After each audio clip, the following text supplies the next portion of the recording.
Donc là, Lamine Yamal va être ballon d'or. Tout porte à croire qu'on va assister à une dinguerie.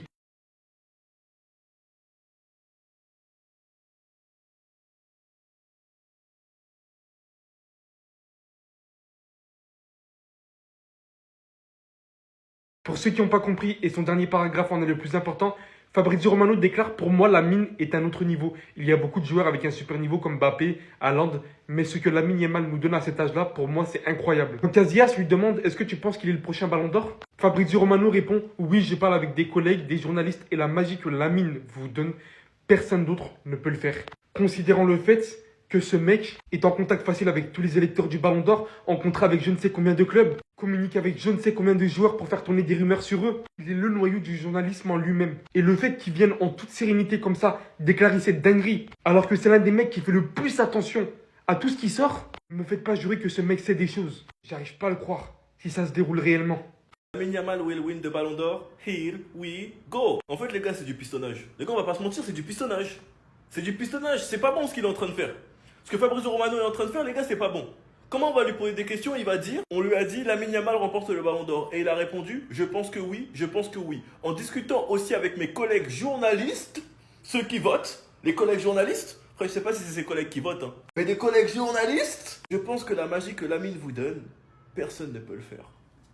On aura les nominés le 7 août 2025. Une petite saison à 21 buts, 22 passes D, 3 trophées, Liga, Coupe du Roi, Super Coupe. Individuellement, tout le monde fait semblant, mais tout le monde sait que c'est le meilleur joueur du monde. Maintenant, est-ce que c'est le joueur qui fait la meilleure saison?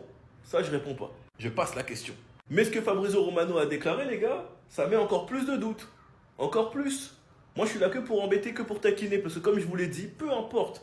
Tant que Lamine Yamal est dans le top 3, moi, je serais heureux. Top 3 à 18 ans, les gars, sachant que l'année dernière, il était top 8. C'est incroyable. Il a que 2 saisons professionnelles. Tant qu'il est dans le top 3, je suis heureux. Après, s'il gagne, les gars, moi, je joue la carte de la folie, je sors mon paf et j'en suis tout le monde. Vous êtes prévenus. Vous, les gars, vous en prévenez. Vous en pensez quoi? Vous, sur cette personne, on s'en dit.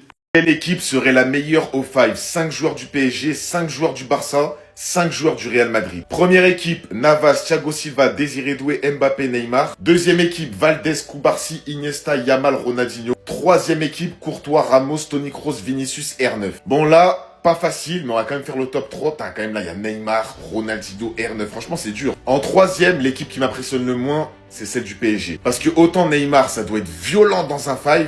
Navas, très bon à la cage, mais Thiago Silva, Désiré Doué, Mbappé, je reste mitigé. Dans un 5, je sais pas s'il serait vraiment exceptionnel. Comparé aux 5 du Barça et aux 5 du Real, pour moi, ça reste en dessous. En fait, les gars, là, le problème, c'est qu'au Barça, Valdés, c'est un bon gardien, mais c'est pas un des meilleurs gardiens de tous les temps non plus.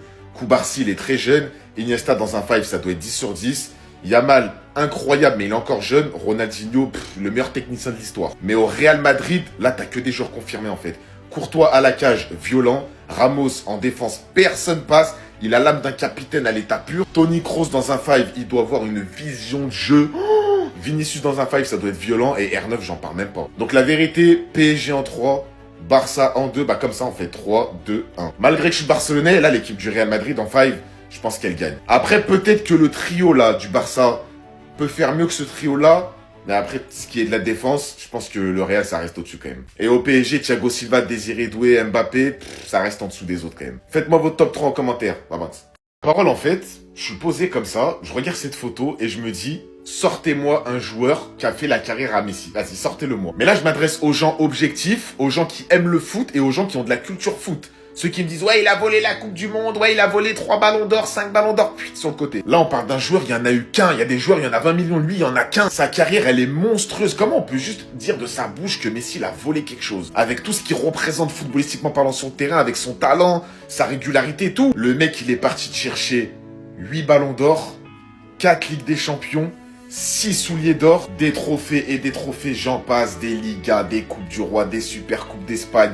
Le joueur le plus titré de l'histoire du foot. Et à la fin de sa carrière, entre 34 ans je crois et 36 ans, il est parti chercher 2 Copa América avec l'Argentine, une Coupe du Monde, et elle est méritée à 100%. J'ai regardé tous les matchs de A à Z de l'Argentine. Il y a eu certes, comme dans toutes les compétitions, comme dans presque tous les matchs de foot, quelques erreurs d'arbitrage, mais c'est jamais ça qui va me faire dire que Messi, il a volé quelque chose. Élu meilleur joueur de Coupe du Monde, il va en finale de Coupe du Monde encore en 2014. Non, mais ce mec, en fait, sortez-moi un joueur, sortez, vas-y. Il gagne une finalissima contre l'Italie qui venait de gagner de l'Euro. Non, mais les gars, franchement, le mec, il est dans sa galaxie, tu peux pas tester. Est-ce qu'il y a un seul joueur qui va ne serait-ce qu'effleurer sa carrière?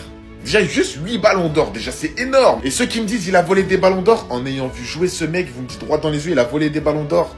Vraiment, les gars, vous respectez pas le football. Sortez-moi un joueur, j'attends. J'attends. Ceux qui n'arrivaient pas à croire entre les liens entre Perisic et le Barça, ça vient d'être tweeté par Fabrizio Romano. Attendez, bougez pas, je vous explique. Ivan Perisic est effectivement l'une des options envisagées par Barcelone. La priorité est Luis Diaz, mais il est trop cher. Rashford reste une autre option. Perisic est disponible gratuitement et attend actuellement la décision du Barça pour le club. Il n'est pas une priorité. En fait, j'ai des petites pensées qui me traversent l'esprit, des petites visions et j'espère que c'est pas ça. J'espère que je me trompe.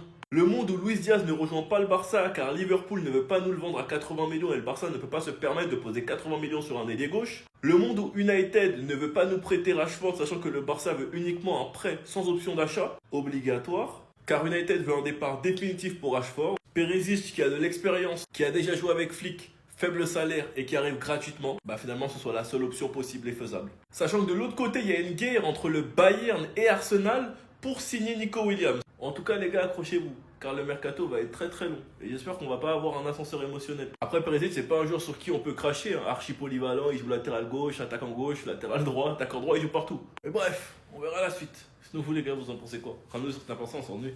Et voilà, je le savais, Lamine Yamal la Matrix, c'est même Fabrizio Romano, l'un des plus grands journalistes football au moment où je vous parle. Et je vous rappelle que c'est eux qui vont voter pour le Ballon d'Or. Écoutez ce qu'il dit. Para mí es increíble. ¿Tú consideras que es el próximo Balón de Oro? Yo creo que sí. Yo creo que sí. Porque hablando también con compañeros periodistas, Voilà.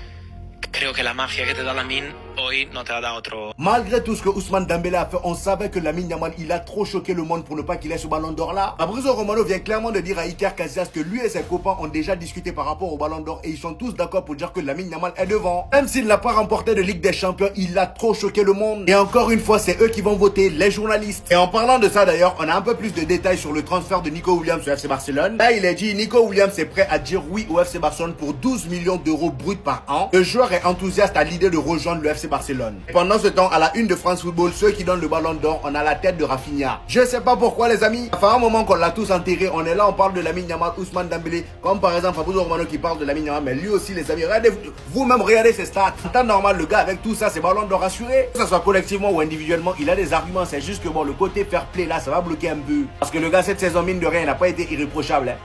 Encore une fois, hein, il a le droit de célébrer. Mais la fanbase de CR7 là, en fait, comme je l'ai dit, arrêtez. Le débat est fini. En fait, vous savez qu'il est fini, donc vous vous attaquez au petit. Inventant qu'il sera arrogant, en disant que CR7 tu lui as fait chute alors que c'est pas vrai.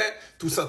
Les gars, en fait, j'ai compris. Comme Messi a fini le jeu, le CR7 depuis la Juve, vous l'aviez pas vu gagner un titre, vous étiez dans l'euphorie. Mais là, en fait, là, normalement, c'est redescendu, c'est juste une Ligue des Nations. Petit vient d'arriver, d'accord? Que si vous voulez qu'on joue à ça, on va jouer. Parce que CR7 et Messi, puisque c'est lui le boss, non? Ils ont le même âge quasiment. La même génération, on va dire. Hein? CR7, 0 de fois tournoi MVP, vous l'avez déjà vu, être meilleur joueur d'un tournoi européen?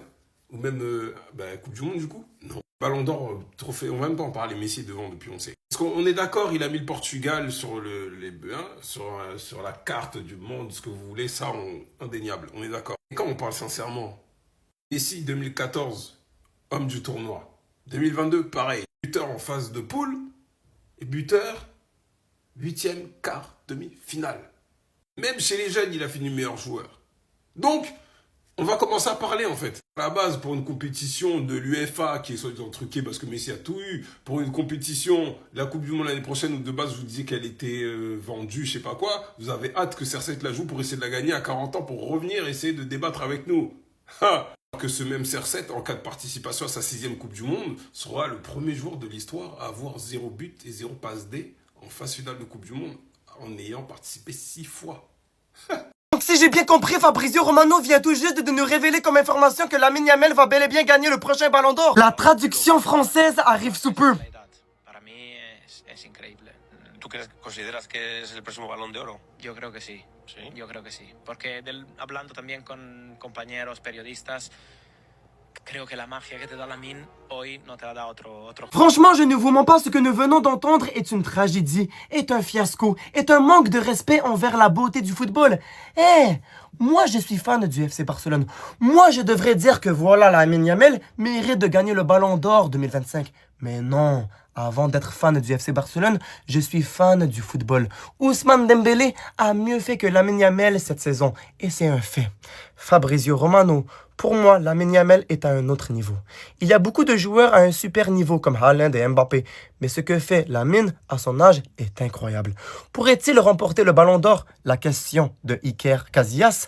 Fabrizio, oui. Je parle avec des collègues, des journalistes, et la magie que Lamine vous donne, personne d'autre ne peut le faire. La vraie question que je me pose en ce moment, c'est que se passera-t-il à Paris lorsque nous allons apprendre le 22 septembre 2025 que Lamine Yamal a bel et bien gagné le Ballon d'Or 2025 et non Ousmane Dembélé, le nouveau Ballon d'Or français, l'après Benzema. Après tout ce qu'on a vu de mal, d'apocalyptique à Paris, lorsque le Paris Saint-Germain a gagné la finale de la Ligue des Champions, je n'imagine même pas le désastre que subira Paris si Ousmane Dembélé n'est pas le nouveau Ballon d'Or français.